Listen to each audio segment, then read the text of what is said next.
This video will compare the difference between a drum sander and a random orbital square buff OBS 18. This particular floor we're going to sample on is a red oak pre-finished hardwood. So I've marked off with tape 2 equal amounts of this floor, which we're going to test on. So 4 planks wide for both and approximately 3 feet long. For this comparison, I'm going to be using 36 grit on the drum sander. You'll note this is a used belt. I've already sanded approximately 600 square feet in this job, and I'm going to be comparing it to this new 36 on the OBS 18. 36 grit on the OBS 18.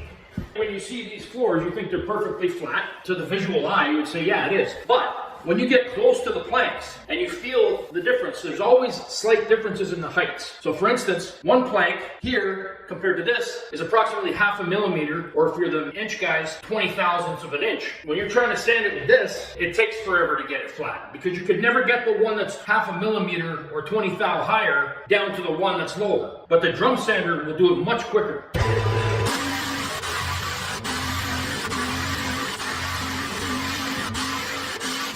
After a couple of minutes, I did have to cross-cut a little bit because of the height differences to the planks, just to make sure that I was covered. So I've actually gone over 4 planks wide here, but you can see all of the finishes removed. Now, let's do the same comparison using the OBS 18 in this section, and let's see how it does. After 2 minutes, we're going to take a look at what it looks like with this, and then I'll show you the difference between the two.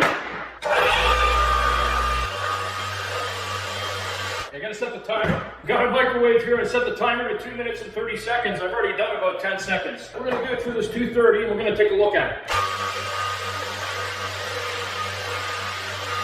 Okay, so you see the pile of dust that's left there. I'm going to vacuum this off. Let's see what it looks like. Okay, when you look closely, over 2 minutes. So all the finish is still left here. All the finish on this seam is left and here. Now the difference in height between here and here, I can feel it. It's at least 1/2 or 3/4 of a millimeter between this height and this height. And especially what happens with these types of floors, the corners are the worst a lot of times. That's why when you're drum sanding, when you go on an angle, this is the areas that you're flattening first on an angle, when you angle cut like this. Trying to use this machine on here, you know, the finish is all still there. You can see it all here. I even went over a bit, and still it's barely removed anything. And that's 2 minutes of a brand new 36 grit. The verdict is in. If you're gonna rent floor sanders from Home Depot or any other place, get the drum sander first, because that's a roughing sander. That will remove pre-finished finish of a hardwood floor. This won't. You use this first for your drum sanding, use your edger for your edgering, and you know, after you've scraped your corners and everything, then you can go to that. And you wouldn't normally even use a 36 grit on here, because after you've drum sanded and everything and you're finished to about 80 grit, then you go to this one here and you use 60-80 on this. You can't do anything with this, okay? You can't stain this. You have to have the floor like this. Rent that first,